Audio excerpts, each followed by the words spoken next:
भवाय चन्द्रचूडाय निर्धुणाय गुणात्मने कालकलाय रुद्राय नीलग्रीवाय मङ्गलम्।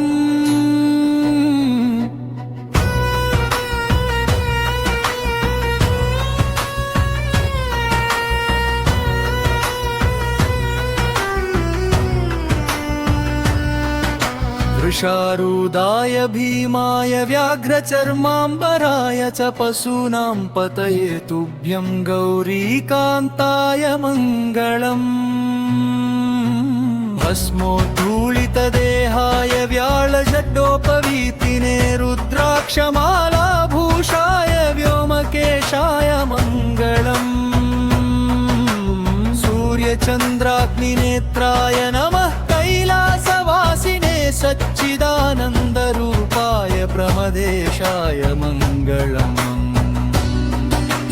मृत्युञ्जयाय साम्बाय सृष्टिस्थित्यन्तकारिणे त्र्यम्बकाय शान्ताय त्रिलोकेशाय मङ्गलम्।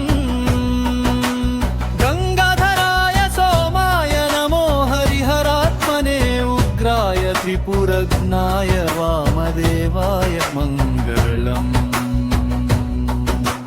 सद्योदाताय शर्वाय भव्यन्दानप्रदायिने ईशानाय नमस्तुभ्यं पञ्चवक्त्राय मङ्गलम्। सदाशिवस्वरूपाय नमस्तत्पुरुषाय च घोराय महादेवाय मङ्गलम्। महादेवस्य देवस्य यः पतेन्मङ्गलाष्टकम् सर्वार्थसिद्धिमाप्नोति स सायुज्यं ततः परम्